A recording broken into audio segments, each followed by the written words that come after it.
Due to popular demand, we will be talking about the English language exam, and specifically those kinds of polishing off, sharpening tips and ideas to keep in mind as you head into your exams. VCE English language exam, my advice.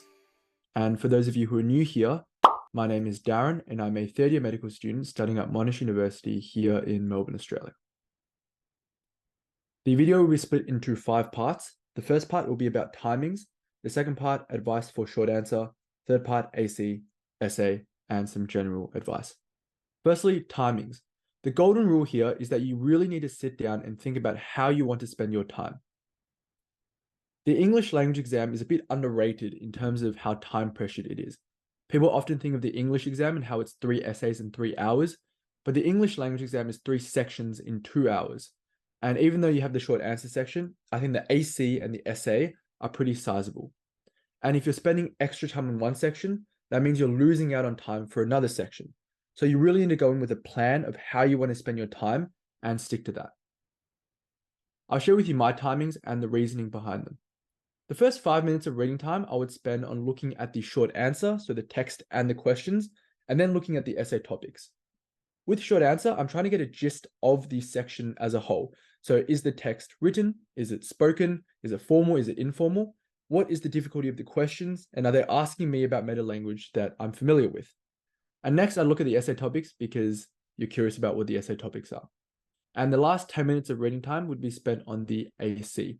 And here I would be doing my usual AC preparation, which is kind of writing the intro in my head and identifying all those cramps features, so context, register, audience, mode, purpose, and social purpose.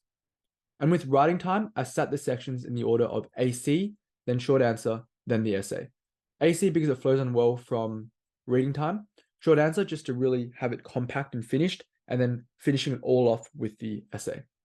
40 minutes on AC because I've already spent 10 minutes on it in reading time, and it's a pretty systematic section because I have common meta language that I've used. I've written them before, and I feel like it's kind of a similar approach to ACs.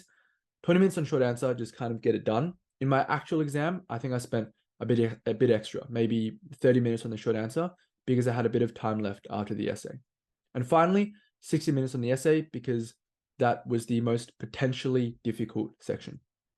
Once again, main point is you need to have reasons for how you're spending your time with this English language exam. Really think about it, identify your weaknesses, your strengths, what you're comfortable doing, what you're not, and then distribute your time accordingly. Next, let's talk about short answer. And the big advice here is to know your meta language.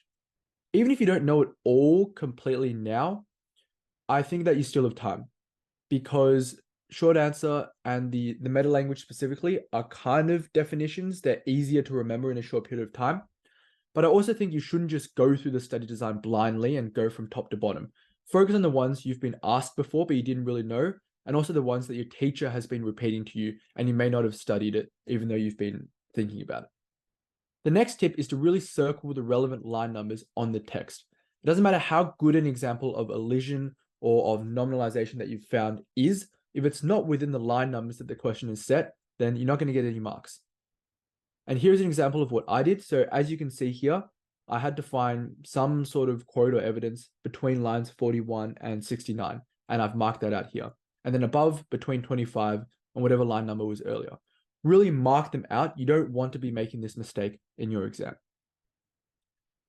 Next couple tips, be brutally efficient with questions that are worth 1 to 2 marks. They are usually just identifying the feature or identifying the feature and giving its effect. Just be really efficient and concise. If you can't get your point across in 1 to 2 analytical sentences, then writing a short paragraph won't really help your case. On the other hand, if the question is worth more marks, so 3+ marks, and if it's those questions that are asking who's in control of the conversation or discuss the turn taking here, they kind of take a bit more time to explain. And so you kind of will have to write a mini paragraph there. An overall short answer should be pretty systematic, and it was for me. You just kind of want to get it done and spend more time on the sections that are a bit more, less rigid with how many marks and how many questions they are. So the AC and the essay. Next, let's talk about the AC. I really recommend taking your time identifying those intro features, both in reading time, and if you haven't figured them out completely, take your time in writing time as well. These are really the basis of your AC because the quotes you'll be mentioning, the analysis you'll be making will all be linked to some form of context, register, audience, mode, purpose, social purpose. So you want to make sure you've established them well, you're comfortable with them, and you believe that the evidence in the text matches up with those as well. And the next point is that ACs have a lot more freedom when compared to short answer. Short answer, they force you to talk about specific features. So find this feature between lines 12 and 15, or discuss turn taking, or discuss coherence. In ACs, it's really up to you what features you pick.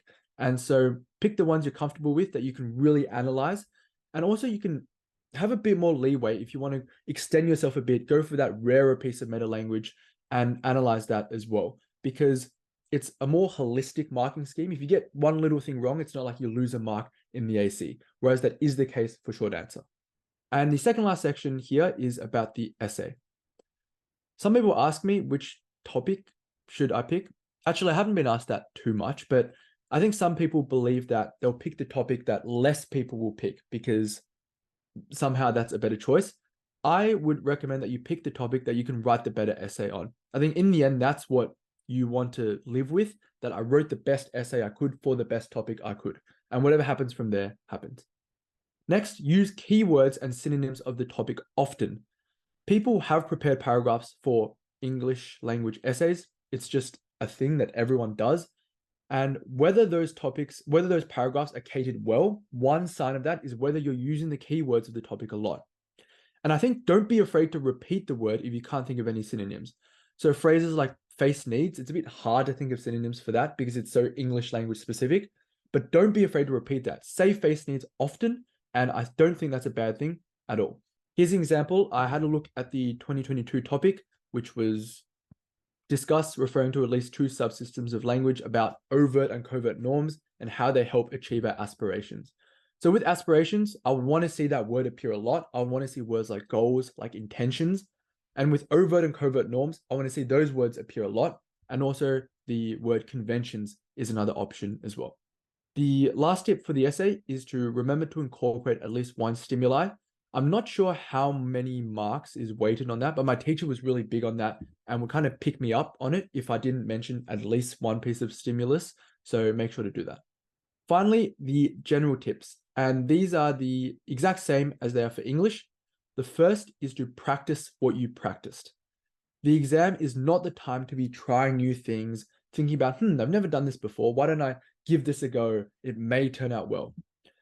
Sometimes it might, but I think by seeking out these new options, you're really betraying your own preparation. You're not putting trust in yourself. So whatever timings you went with and worked for you in the practice exams, whatever strategy you went with, whatever meta language you usually analyze in the ACs, go with those and believe in those and believe in yourself. And finally, learn from the exam and then forget about it. The English language exam is likely your first one, or maybe your second one if you've sat an oral for this exam period. Take objective learning steps about what an actual serious VCE exam is like and apply those to your next exam. So maybe, I want to arrive at the exam a little bit earlier, or I want to stick to my timings more. Even if I think something's easier than I expected, I want to still stick to my timings, not rush through it. So little steps like that, you can take those with you to the next exam. But if you're extremely upset, if you're extremely happy, I feel like those emotions are too up and down to kind of trust and ride with for the entire exam period. So I think it's better to kind of be calm, take objective steps towards the next exam. Thank you guys for tuning in to today's video. I hope you found it useful, and I look forward to seeing you all next time.